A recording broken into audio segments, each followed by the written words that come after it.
Hello दोस्तों, I am D Kumar and welcome to your YouTube channel Dheeraj concepts. तो दोस्त, यदि आप मेरे वीडियो को पहली बार देख रहे होंगे तो मेरे चैनल को सब्सक्राइब कीजिए और बगल में जो बेल आइकन है उसको प्रेस कीजिए ताकि मेरे वीडियो का नोटिफिकेशन सबसे पहले आपको मिले। तो हम 1 मार्क्स वाला क्वेश्चन, ऑब्जेक्टिव क्वेश्चन देख लिए थे जो हमारा जैक बोर्ड का क्लास 12 का मैथ में सेट 2 आया है। आज हम लोग जो देखने वाले हैं वो देखने वाले हैं 2 मार्क्स का सेक्शन बी। तो चलिए देखते हैं उसका क्वेश्चन किस टाइप का है और हमको कैसे सॉल्व करना है कि हम 2 मार्क्स अचीव कर सके। तो जो हमारा क्वेश्चन 41 जो है 41 नंबर क्वेश्चन, ये रिलेशन फंक्शन से हमारा क्वेश्चन है। फंक्शन a टू b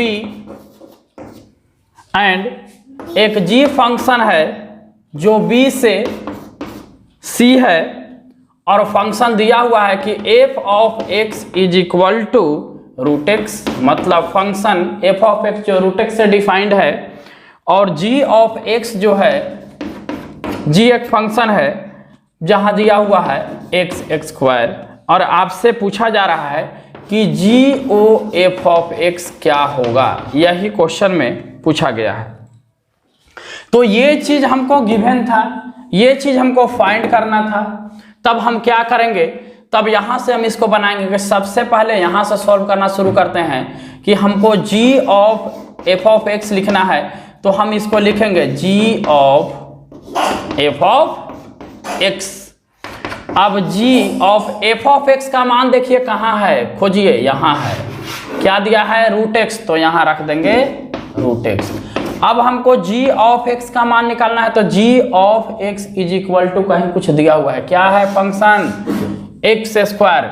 तो यहाँ x है तो एक्स स्क्वायर है, अगर यहाँ रूट एक्स है तो फिर क्या हो जाएगा, यहाँ पे g ऑफ x पे, यहाँ पर x था तो एक्स स्क्वायर है, यहाँ रूट है, तब ये डिफाइंड किस पे हो जाएगा, रूट x का एक्स स्क्वायर पे, मतलब वैल्यू आ गया x। किसका वैल्यू आ गया, g of f of x का। g of f of x का वैल्यू कितना आ जाएगा, रूट x। बात समझ में आ गया। सबसे पहले f ऑफ x का हम मान रख दिया यहाँ से। अब ये f ऑफ x का मान रखे तो यह क्या बन गया, g of root of x। और g of x is equal to x square दिया हुआ है, मतलब कि यहाँ पर x था तो एक्स स्क्वायर है, अगर यहाँ पर 2 रहेगा तो 2 का स्क्वायर हो जाएगा।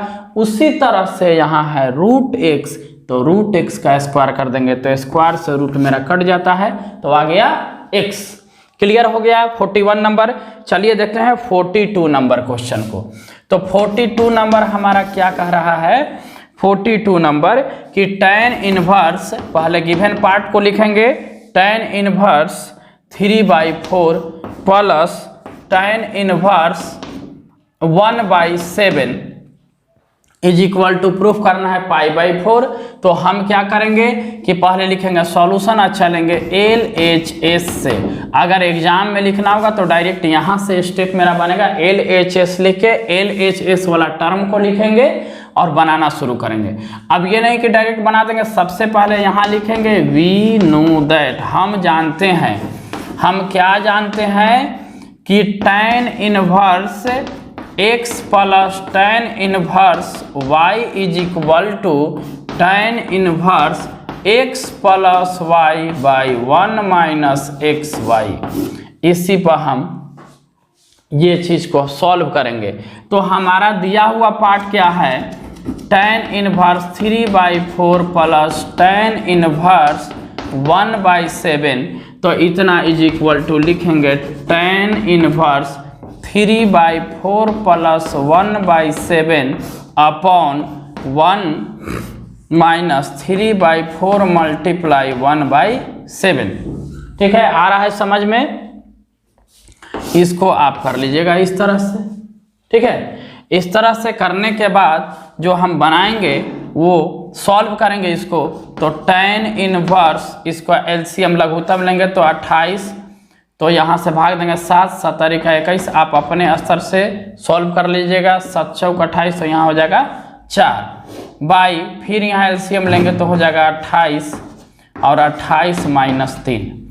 अब अगला पार्ट इसका जो सॉल्यूशन होगा, tan इनवर्स 25/28 मल्टीप्लाई, ये वाला पार्ट ऊपर जाएगा तो 28 बाई, अब 28 में से 3 घटेगा तो 25, तो ये आपस में कट गया बाबू एक बार में, तो tan इनवर्स 1, और tan इनवर्स 1 का वैल्यू tan 45 का मान 1 होता है, तो इतना इज इक्वल टू हम डायरेक्ट लिखेंगे π/4, ये मिल गया RHS, यही लाना था।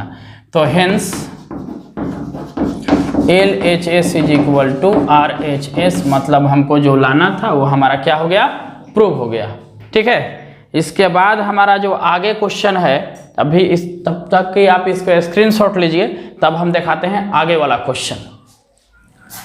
चलिए दोस्तों, आगे हम 43 नंबर क्वेश्चन पर चलते हैं। तो जो 43 नंबर का हमारा क्वेश्चन है, देख लीजिए किस टाइप का हमारा क्वेश्चन है। a इज इक्वल टू दिया हुआ है आपको 1 -2 3 -4 2 5, ये मैट्रिक्स का क्वेश्चन है, और b इज इक्वल टू दिया हुआ है 2 3 4 5 2 1। अब यहां पर देखिए हमारा कहानी क्या बनेगा। पहले ये देखिए कि कितना डर का मैट्रिक्स है, तो 2 ठो रो है, कॉलम 3 गो है, इसमें 3 ठो रो है, कॉलम 2 ठो है। तो ये जब मैच होता है तो मल्टीप्लिकेशन क्या होता है, पॉसिबल होता है। हमको a डॉट b कहा है, मैंने a गुने b का मान निकालना है, और जो बच गया उतना ऑर्डर का हमारा मैट्रिक्स बनता है। ठीक है, तो चलिए हम इसको मल्टीप्लाई कराएंगे, मैट्रिक्स का मल्टीप्लाई कराएंगे। और एक इंपॉर्टेंट चीज आपको ये बता दे कि अगर आप इस क्वेश्चन का PDF सॉल्यूशन देखना चाहते हैं तो आप मेरे डिस्क्रिप्शन बॉक्स में जाइएगा, वहां पर हैंड से लिखा हुआ नोट्स है, मतलब इसका सॉल्यूशन है, तो आप उसको भी डाउनलोड करके देख सकते हैं। अब यहां देखिए 1 -2 3 -4 2 5 और 2 3 4 5 2 1। अब मल्टीप्लाई किस तरह से होगा, तो हमको पता है कि यहाँ से ऐसे, यहाँ से ऐसे करते हैं, तब इसमें इससे मल्टीप्लाई करेंगे तो 2 1 2 हो जाएगा बाबू, प्लस माइनस माइनस, यहाँ आ जाएगा 8 और 3 दूना के प्लस 6 हो गया। फिर इसी से इसमें करेंगे तो यहाँ लिखेंगे 3 एकम 3 प्लस माइनस माइनस 5 दूना 10 3 एकम प्लस 3। बात समझ में आ रहा है, क्लियर। आगे देखिए, इससे फिर इसको करेंगे तो -8 यहाँ +8 5 दूना +10, इससे इसको करेंगे 4 तिहाई 12 15 और 5 एकम 5। तो सारा चीज क्लियर हो गया। 4 तिहाई 12 5 दूना 10 5 दूना 10 5 एकम 5 5 एकम 5, इससे इसमें गुना हुआ। ठीक है, अब चलिए इसके नीचे लिखते हैं। तो देखिए 6 2 8 में से 8 गया 0, यहाँ कितना आ जाएगा जी 3 3 6 -4, सोल्व कर लीजिएगा, यहाँ आएगा 10 और यहाँ आएगा आपका 10 और 5 15 में से 12 गया 3, तो ये हमारा क्या हो गया, आंसर हो गया। यही हमारा आंसर हो गया, इस क्वेश्चन का आंसर हमारा यही हो गया। ठीक है, चलिए देखते हैं फिर next question.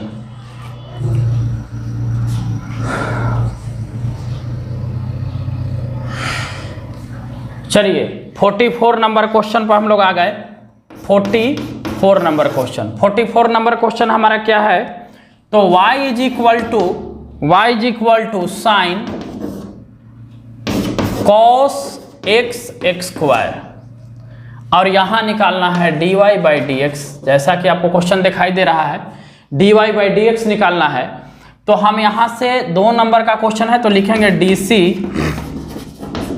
Both sides with respect to x के रिस्पेक्ट में हम डिफरेंशिएशन करेंगे, तो यहां लिखेंगे dy/dx। अब यहां देखिए डिफरेंशिएशन होगा हमारा किस तरह से, तो d sine cos x square को d cos x स्क्वायर के रिस्पेक्ट में multiply d cos x square को डी एक्स स्क्वायर के रिस्पेक्ट में और डी एक्स स्क्वायर को डी एक्स के रिस्पेक्ट में। और साइन एक्स का डिफ्रेंसिएशन पता है आपको कि कॉस एक्स होता है तो कॉस इंटू एक्स स्क्वायर पूरा एक्स का काम करेगा, और कॉस एक्स का डिफ्रेंसिएशन होता है माइनस साइन एक्स स्क्वायर। अब एक्स स्क्वायर का डिफ्रेंसिएशन होता है 2x, तो हम इसको लिखेंगे minus 2x into sine x square into cos x के स्क्वायर। यही हमारा निकल गया dy बाई डी एक्स। ठीक है, और इसका और पार्ट वाला भी क्वेश्चन है तो हम उसको भी देखेंगे। 44 का और वाला क्वेश्चन देखते हैं।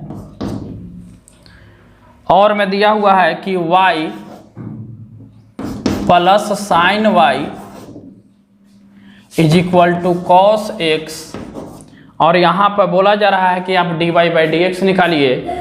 तो dy बाई डी एक्स निकालेंगे तो उसी तरह से लिखेंगे dc बोथ साइड, या फिर आप लिख सकते हैं differentiate both sides with respect to x। तो जब इसका डिफ्रेंशिएट करेंगे तो देख लीजिए हमको क्या मिलेगा। y को हम लिखेंगे dy by d x plus sign y को लिखेंगे cos y, लेकिन ये into dy by d x क्योंकि x के फॉर्म एक्सप्रेस नहीं करेंगे। हाँ, cos x के लिखेंगे माइनस साइन x। क्लियर है। अब यहाँ पर क्या करते हैं कि dy बाई डी एक्स कर लेते हैं कॉमन, तो ये तो पूरा निकल गया। तो 1 plus cos y is equal to minus sine x, और यहाँ से dy by d x is equal to लिखना चाहेंगे तो minus sine x by 1 plus cos y. यही आपका dy बाई डी एक्स निकल गया। dy बाई डी एक्स का वैल्यू यही आएगा। तो आप इसको बहुत इजी दो नंबर का है तो इससे ज़्यादा हम नहीं लिखेंगे, तो स्टेप वाइज हम छोड़ेंगे नहीं, पूरा लिखेंगे। लीजिए आप इसको स्क्रीनशॉट देखते हैं 45 नंबर क्वेश्चन। चलिए देखते हैं हम लोग 45 नंबर क्वेश्चन को। और 45 नंबर क्वेश्चन क्या है, इंटीग्रेशन ऑफ 0 से लेकर 3 है और dx by 9 plus x square. इसको हम किस तरह से सॉल्व करेंगे, तो सबसे पहले तो इस टर्म को इंटीग्रेट करते हैं, इसके बाद हम वैल्यू पुट करते हैं। डेफिनेट इंटीग्रेशन का क्वेश्चन है, तो यहाँ से हम 0 टू लिखेंगे 3 और 1/3 का square plus x square D x. और जहाँ तक कि आपको पता है कि 1/a square plus x square का इंटीग्रेशन निकालना हो तो 1/a tan inverse x/a plus c हम जानते हैं, लेकिन यहाँ पर डेफिनेट है तो c नहीं लगाएंगे। ठीक है, ये चीज़ का दिमाग होना चाहिए आपके पास। तो इसको लिखेंगे 1/a मतलब ये है 3 tan इनवर्स x/3, यही हो जाएगा। कांस्टेंट को बाहर, बाकी में हम लिमिट लगाते हैं। और इसका लिखने का तरीका है अपर लिमिट पुट करेंगे माइनस लोअर लिमिट। तो 1/3 पहले अपर लिमिट माने सबसे ज़्यादा वाला वैल्यू ना, उच्चतम मान, tan inverse 3/3 minus tan inverse 0/3। देख लीजिए 1/3 tan इनवर्स 3/3 मतलब 1, तो tan इनवर्स 1 माइनस ये tan इनवर्स हो गया 0। अब tan इनवर्स 1 कहाँ पे होता है, तो 1/3 मल्टीप्लाई tan इनवर्स 1 π/4 पर होता है, और यह तो 0 हो जाएगा तो इसको छोड़ देंगे तो π/12, यही हमारा क्या हो गया, आंसर हो गया। ठीक है, आप लीजिए इसको स्क्रीनशॉट देखते हैं 46 नंबर क्वेश्चन। चलिए हम चल दिए 46 नंबर क्वेश्चन पे। आप 46 नंबर क्वेश्चन देख लीजिए हमारा कैसा है। Integration of 0 to 1 x/x square plus 1 dx। अगर हमारे पास ये रहता, x ना रहता तो हम tan इनवर्स x लिख देते इसका इंटीग्रेशन, लेकिन x है तो सब्स्टिट्यूशन मेथड लगाएंगे, फिर लिमिट का भी वैल्यू हमारा पुट होगा। ठीक है, तो सबसे पहले यहाँ लिखते हैं let z is equal to 1 plus x square या एक्स स्क्वायर प्लस 1, तो d z by d x is equal to 2x हो जाएगा, और हम यहाँ d z by 2 is equal to x d x लिख देंगे। एक्स डी एक्स के जगह पर वैल्यू पुट होगा। अब इसके बाद लिमिट का भी वैल्यू हम देखेंगे कि अब यहाँ पर हमारा जेड के फॉर्म में हमारा इंटीग्रेट हो रहा है, तो लिमिट भी जेड के होगा। जेड पे हम वैल्यू को क्या करेंगे, पुट करेंगे, क्योंकि अभी लिमिट x के अकॉर्डिंग दिया हुआ है, हमको z के अनुसार निकालना होगा। तो देखिए कैसे, तो z इज इक्वल टू क्या माने हैं 1 प्लस एक्स स्क्वायर। तो अभी यहाँ पे हम x के जगह पर 0 पुट करेंगे लोअर लिमिट, तो z का लोअर लिमिट क्या आएगा, तो लिखेंगे put x is equal to 0, तो z इज इक्वल टू 1। फिर करेंगे put x is equal to 1, तो z इज इक्वल टू, देख लीजिए 1 का स्क्वायर 1, तो यहाँ आएगा 2। अब हम जब लिमिट लिखेंगे तो हमको अब 1 से लेकर 2 तक लिखना होगा, x dx के बदले लिखना होगा dz बाई 2 इंटू 1 बाई इतना इज इक्वल टू माने हैं z, तो z लिख देंगे, ये बाबू 2 है। कांस्टेंट को पहले बाहर करेंगे, 1 बाई 2 हो गया बाहर, और 1 by Z D Z, limit 1 से लेकर 2, 1 बाई 2 1 बाई जेड का लॉग मॉड जेड, और यहाँ लिमिट लगेगा 1 to 2, देख लीजिए 1 बाई 2, और यहाँ से लॉग, और जेड जो माने हैं 1 प्लस एक्स स्क्वायर, तो 1 प्लस एक्स स्क्वायर रखना होगा, या फिर 1 प्लस एक्स स्क्वायर रखेंगे नहीं, क्योंकि ये जेड है, ये भी जेड का फॉर्म है, ठीक है। तो हम डायरेक्ट पुट कर देंगे। अगर ये चीज़ नहीं करते तो यहाँ को वैल्यू को रखना पड़ता, और फिर यही लिमिट का वैल्यू पुट होता, ठीक है, तो भी हमारा वही आएगा, है ना। तो अब देखिए यहाँ पर कंडीशन क्या होगा कि पहले हम 2 पुट करेंगे माइनस, फिर 1 पुट करेंगे लॉग 1, तो अब यहाँ पर आ जाएगा 1 by 2 log a minus b log a by b, तो 2 बाई 1 करेंगे तो 2, तो यहाँ सिंपली लिखेंगे लॉग 2, यही हमारा क्या हो गया, आंसर हो गया, ठीक है। तो आप इसको स्क्रीनशॉट लीजिए, देखते हैं नेक्स्ट क्वेश्चन। चलिए 47 नंबर क्वेश्चन पर हम लोग आ गए। यहाँ पर दिया हुआ है कि dy by d x is equal to y by x. Differential equation से कोई खास क्वेश्चन नहीं आ रहा है, इजी क्वेश्चन आ रहा है। ये यहाँ पे जो कंडीशन लगेगा वो वेरिएबल सेपरेबल का लगेगा, वेरिएबल सेपरेबल। तो x को x के जगह, y को y के जगह पे हम कर देंगे, तो मेरा काम क्या हो जाएगा, हो जाएगा। तो चलिए देखते हैं हम लोग, y को y के जगह पर करेंगे तो y यहाँ ले आएंगे, नहीं समझ में आ रहा है तो क्रॉस मल्टीप्लिकेशन कर दो। जैसे y को हम यहाँ ले आएंगे तो क्या होगा 1 by y d y, x जहाँ है वहीं छोड़ दो, लेकिन ये आएगा इधर, यहाँ से ये इधर जाएगा, तो क्या हो जाएगा, ये हो जाएगा यहाँ dx। बात समझ में आ रहा है। हम इसको सॉल्व कर दिए, y को नीचे ला दिए, ठीक है, ये जहाँ था वहीं इसको छोड़ दिए, तो जब ऊपर था तो यहाँ से नीचे ही आ गया, ठीक है। अब ये नीचे था तो यहाँ जाके ऊपर में चला जाएगा। ये आप अपने ढंग से सॉल्व कर लीजिएगा। आप इसको सॉल्व भी कीजिएगा तो आपको ये जो है वही आ जाएगा। अब हम इंटीग्रेट बोथ साइड्स, तो 1 by y d y 1 by x d x. अब 1 बाई वाई के क्या लिखेंगे, log mod y is equal to 1 by x के log mod x plus k लिख दीजिए, ठीक है, या सी कुछ भी। अब हम क्या करेंगे कि log mod y is equal to, यहाँ लिख सकते हैं लॉग एक्स इंटू के, ठीक है, क्योंकि यहाँ भी कांस्टेंट है, तो लॉग अगर के भी लिखते हैं तो भी एक कांस्टेंट के ही इक्विवेलेंट आएगा, ठीक है। अब लॉग ए प्लस बी लॉग ए इंटू लॉग, लॉग ए इंटू बी, लॉग ए प्लस लॉग बी, फार्मूला होता है हमारा कि लॉग ए इंटू बी लिखना है, तो हम इसको लिख सकते हैं कि लॉग ए प्लस लॉग बी, तो इस रूप में है तो हम इसको इस रूप में यहाँ लिख सकते हैं, ठीक है। अभी लॉग लॉग कैंसिल हो जाएगा तो y मॉड रहा नहीं, y इज इक्वल टू के इंटू क्या लिख देंगे x, यही हमारा क्या आ गया, इक्वेशन आ गया, ठीक है, यही मेरा इक्वेशन हो गया। तो 2 नंबर के लिए स्टेप काफ़ी है, आप इसका स्क्रीनशॉट लीजिए। देखते हैं नेक्स्ट क्वेश्चन। चलिए क्वेश्चन नंबर हमारा हो जाएगा 48। अब 48 क्वेश्चन में कह रहा है कि find the projection of vector i cap j cap k cap along the vector j cap, मतलब सदिश जी की दिशा में सदिश आई cap j cap k Kaif के प्रक्षेप्य ज्ञात कीजिए, प्रोजेक्शन। ठीक है, तो सबसे पहले बता दे, यहाँ सबसे पहले क्वेश्चन में लिखेंगे कि let vector A is equal to, माना कि वेक्टर ए हमारा कितना हो जाएगा जी, हाँ i cap plus j cap plus k cap, अब vector b is equal to only j cap, यह दिया हुआ है। कह रहा है कि वेक्टर ए के यहाँ पे प्रोजेक्शन निकालना है कि वेक्टर ए का वेक्टर बी के सापेक्ष हमको निकालिए, मतलब find the projection of vector A on the vector B.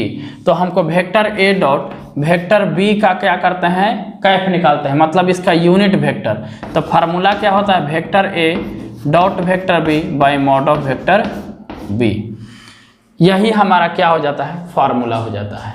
ठीक है, तो इसी फार्मूला के हम क्या करेंगे, ये प्रोजेक्शन निकालने का, ये प्रोजेक्शन फार्मूला है। जब भी हमको प्रोजेक्शन निकालना होता है तो इस तरह का फार्मूला का हम यूज करते हैं, ये चीज़ हमेशा आपको याद होना चाहिए। ठीक है, बाकी फुल लैंग्वेज के लिए आप मेरे डिस्क्रिप्शन में क्वेश्चन को सॉल्यूशन देखिएगा, वहाँ लिखा हुआ है। अब यहाँ से कीजिए आई cap plus j cap plus k Kaif dot, अभी जे कैफ है तो ओनली लिखेंगे जे कैफ, नहीं तो जीरो आई cap plus j cap plus zero के कैफ, इस तरह से भी आप लिख सकते हैं। बाई, अब मॉड निकालना है तो रूट अंडर जीरो का स्क्वायर प्लस 1 का स्क्वायर प्लस 0 का स्क्वायर, क्या आ जाएगा, तो इससे तो ये 0 हो जाएगा, डॉट प्रोडक्ट करा रहे हैं तो आई के ही साथ कराएंगे, बाकी के साथ तो खुद ही 0 हो जाएगा, लेकिन इसके साथ भी 0 हो रहा है, इसके साथ ही 1 होगा, इसके साथ 0 इंटू, तो 1 बाई, और यहाँ कितना आ गया 0 0 1 का स्क्वायर 1, इसका मतलब कि इसका प्रोजेक्शन कितना आ गया 1, यही हमारा क्या हो गया, आंसर हो गया। मतलब वेक्टर ए बी के सापेक्ष में निकाला जाएगा ऑन द वेक्टर बी, तो हमारा प्रोजेक्शन क्या आएगा 1 आएगा। क्लियर, चलिए 49 नंबर क्वेश्चन को देखते हैं, प्रोबेबिलिटी से शायद आपका क्वेश्चन है 49 नंबर। देखिए जो पार्ट गिवन है उसको सॉल्यूशन करके हम बढ़ते हैं आगे। गिवन पार्ट क्या है कि 2PA, ये एक्सरसाइज का क्वेश्चन है NCERT का, शायद क्वेश्चन नंबर 2 या 3 होगा, is equal to probability of B is equal to 5/13 और probability of A which has been occur B is equal to 2/5। तो हमको probability of A intersection B निकालना है, जो कि बुक में यूनियन दिया हुआ है, बुक में यूनियन निकालना है। ठीक है, तो चलिए हम लोग इसी तरह से आगे बढ़ेंगे। तो हालांकि यहाँ पर देना चाहिए था यूनियन, तभी हम B का यूज कर पाते हैं। ठीक है, तो यहाँ पर तो क्या है कि हमको इंटरसेक्शन निकालना है, तो अब इंटरसेक्शन निकालना है तो ठीक है, ये भी दिया हुआ है। तो हम देखिए 2PA मतलब 2 इंटू प्रोबेबिलिटी ऑफ A का वैल्यू 5/13 है, तो प्रोबेबिलिटी ऑफ A का वैल्यू कितना आ जाएगा 5/26। ठीक है, अब प्रोबेबिलिटी ऑफ B का वैल्यू ऑलरेडी इतना दिया हुआ है, प्रोबेबिलिटी ऑफ B का वैल्यू 5/13। तो हम probability of A which has been occur B का फार्मूला जानते हैं, कंडीशनल प्रोबेबिलिटी का ही फार्मूला है, probability of A intersection B by probability of B। अब इसका तो मान दिया हुआ है जी 2/5 और probability of A intersection B तो निकालना है। अब प्रोबेबिलिटी ऑफ B का वैल्यू यहाँ 5/13, तो 13 को ऊपर लिख लीजिए, 5 से 5 काट दीजिए, गुना में है 3 आके भाग में हो जाएगा, तो 2/13 is equal to probability of A intersection B, मतलब probability of A intersection B का मान कितना गया 2/13, यही आपका आंसर हो गया।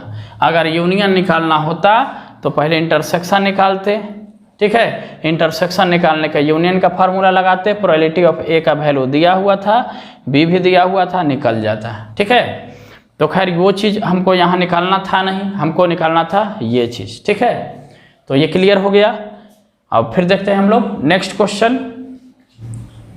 चलिए हम लोग लास्ट क्वेश्चन में चल गए, क्वेश्चन नंबर 50। यहाँ पर देखिए दिया हुआ है, क्या दिया हुआ है, यहाँ पर जो हमारा दिया हुआ है कह रहा है कि x - 1 by 2 is equal to y minus 3 by 4 is equal to z minus 4 by lambda. और दिया हुआ है x minus 2 by 1 is equal to y minus 5 by 3 is equal to z minus 1 by minus 1। ये चीज़ दिया हुआ है। अब ये कह रहा है कि परपेंडिकुलर टू ईच एक दूसरे पर लंब है, तो जब लंब होता है तो उसके लिए फार्मूला याद कर लीजिए a1 into a2 plus b1 into b2 plus c1 into c2 is equal to 0। एकदम याद रख लेना है फार्मूला। कब? जब दो लाइन ये 3D में vector r is equal to a1 plus lambda into b1 है, vector r is equal to a2 plus lambda into b2 है, आज दोनों परपेंडिकुलर है तो ये, लेकिन ये कार्टेशियन फॉर्म में दिया हुआ है, वो वेक्टर फॉर्म का फार्मूला लिख दिए। तो कहो कि अब यहाँ से a1 b1 कौन होगा? तो देखिए ये जो होगा यही हो गया a1 is equal to 2, b1 is equal to 4 and c1 is equal to lambda, and a2 is equal to 1, b2 is equal to 3 and c2 is equal to -1। ये चीज़ आपको समझना होगा कि ये जो पार्ट होता है ये होता है x1 y1 z1, ये होता है x2 y2 z2, ठीक है। ये हुआ a1 b1 c1 and a2 b2 c2। अब इसी पर फार्मूला लगाना है कि कह रहा है कि दोनों परपेंडिकुलर है, परपेंडिकुलर टू ईच अदर, तो परपेंडिकुलर टू ईच अदर के केस में हमारा formula a1 into a2 plus b1 into b2 plus c1 into c2 is equal to 0। तब कहो कि हम क्या है, इसको मल्टीप्लाई करना है, 2 into 1 plus 4 into 3 plus lambda गुने -1 बराबर 0। अब क्या है, इसको मल्टीप्लाई 2 4 आई 12 minus lambda is equal to 0। अब इसको आराम से जोड़ लीजिए तो आ जाएगा 14, माइनस है तो उधर जाके हो जाएगा प्लस में, तो लेमडा इज इक्वल टू 14। यही हमारा क्या हो गया आंसर, ठीक है। तो आप इसको स्क्रीनशॉट ले लीजिए।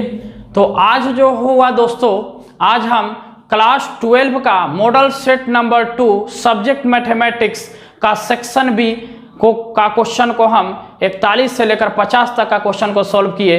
इसी तरह से हमारा अगला वीडियो सेक्शन सी पाएगा, तो आप मेरे वीडियो के साथ इसी तरह से बने रहिए। जब भी मेरे वीडियो को देखिए तो शेयर जरूर कीजिए और कमेंट एक जरूर लिखिए। इसी के साथ थैंक यू दोस्तों।